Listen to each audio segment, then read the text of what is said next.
Hope.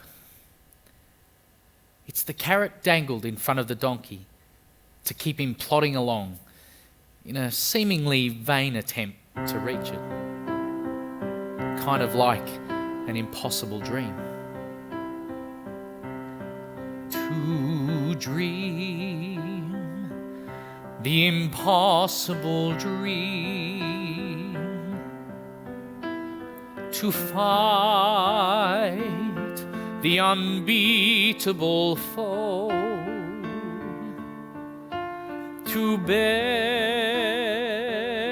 with unbearable sorrow, to run where the brave dare not go, to right the unrightable wrong, and to love pure and chaste from afar, to strive when your arms are too weary, to reach the unreachable star. It's the common perception that the carrot is unreachable, isn't it? And yet, if we acknowledge that the carrot symbolises hope, why do we still follow it? Is following hope really an attempt in vain? I beg to differ. Hope is having an optimistic attitude and an expectation of positive outcomes related to events and circumstances in one's life. Hope doesn't sound like a fool's errand, does it? To me, hope is what drives my goals to reach my dreams. The carrot I dangled myself at the early age of 6 was to be a performer, to tread the boards all over the world. The goals and targets that I had set myself throughout my schooling and early adulthood, like singing lessons and theatre classes, they were all stepping stones that had given me the right tools and education to be well on my way to achieving that dream. And then I was accepted into a prestigious performing arts academy to study musical theatre for 3 years. Broadway and West End, here I come. This is my quest to follow that star, no matter how hopeless, no matter how far, to fight for the right without question or pause, to be willing to march into hell for a heavenly cause.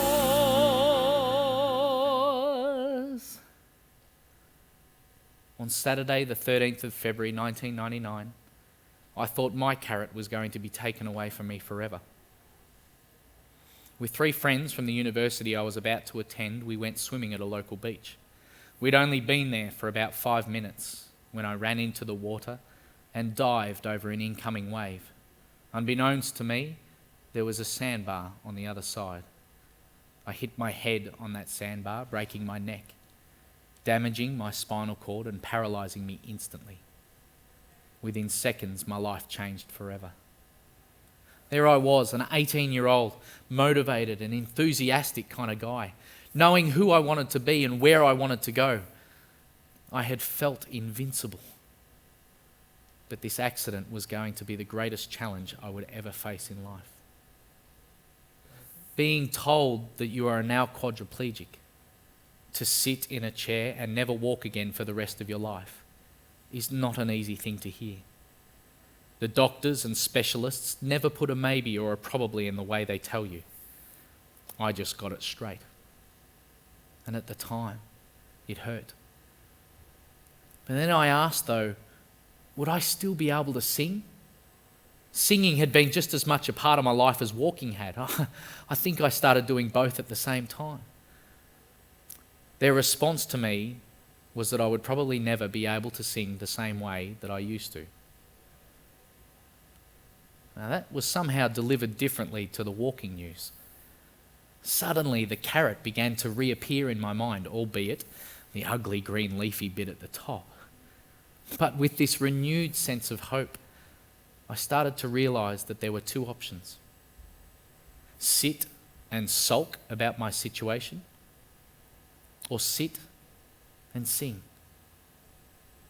And sure, it might not be what it used to be like, but what if I worked really hard, got something back? Would I still be able to reach my dreams?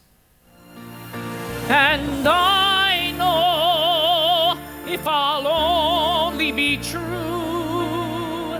to this glorious quest,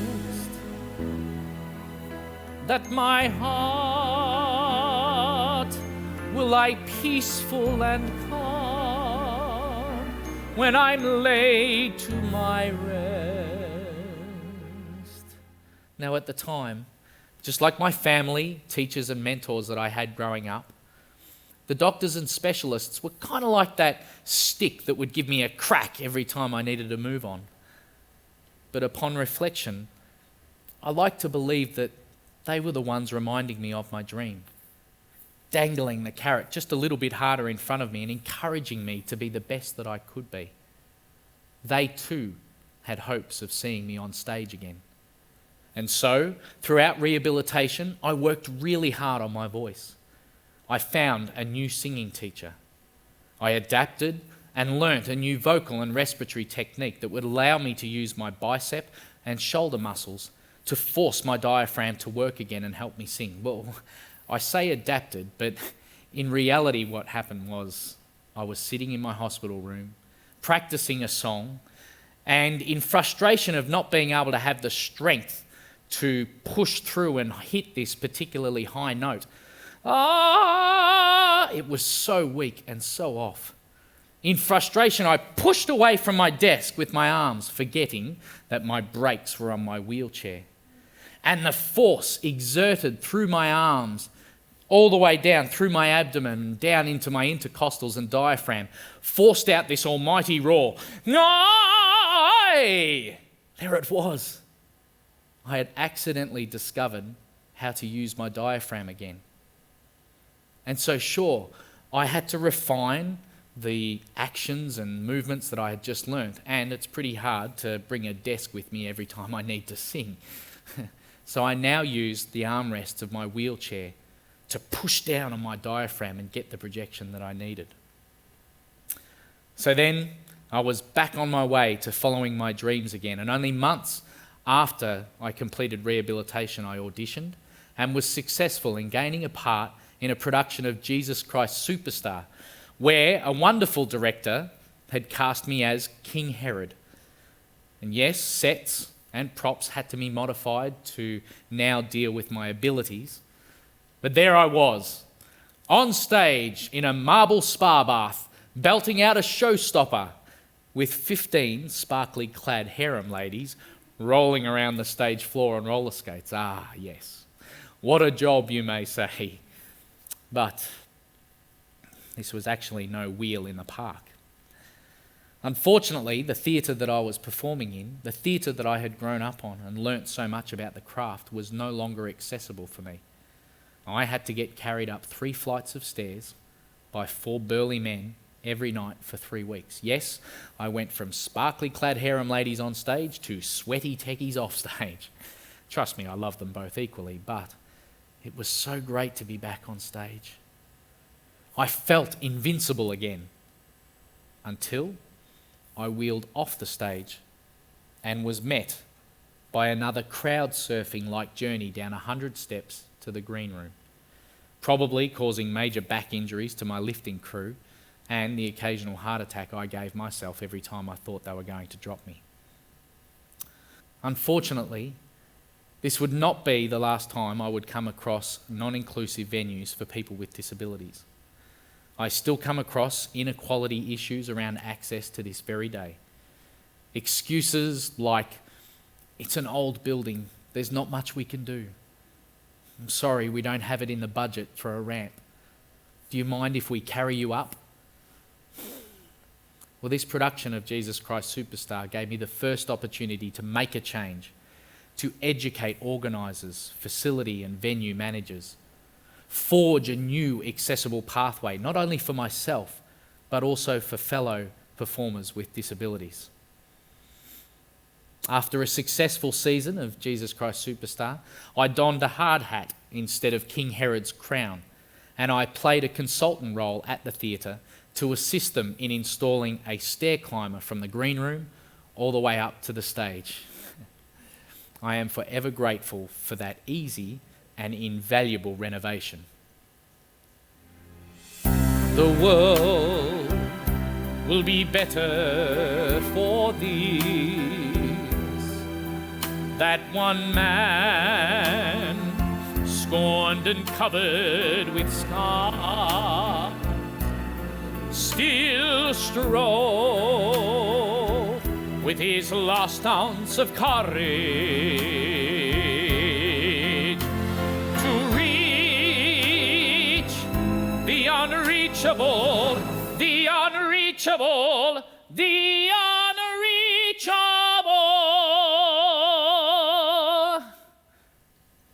That particular show was almost half my life ago. And since then, I can tell you that I've been chomping on the many carrots that I have challenged myself to follow. I am becoming that successful performer that I dreamt of being. So, what happens when we grasp that carrot? When we reach our dreams? Well, we set ourselves new hopes, new goals. The moment we stop accepting challenges is the moment we stop moving forward. Don't be a stagnant donkey. Find a new hope, a new dream to achieve, and then another, and then another. What's wrong with having multiple carrots in front of us at any one time? Apart from my performing aspirations, I try to inspire people, communities, organisations and venues to make themselves as inclusive and as accessible as possible. Let's not make life harder for others. If you see a potential barrier for someone, make the change. Don't ever underestimate the impact that your awareness about disability may have on someone else's life. Is your favourite restaurant accessible? And if not, how can you help make that restaurant someone else's favourite who might happen to have a disability?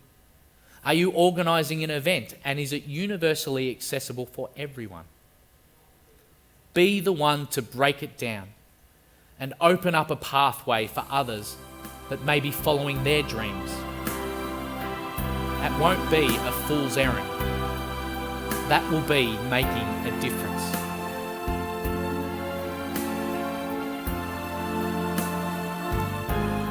And I'll always dream the impossible dream, and then I will reach the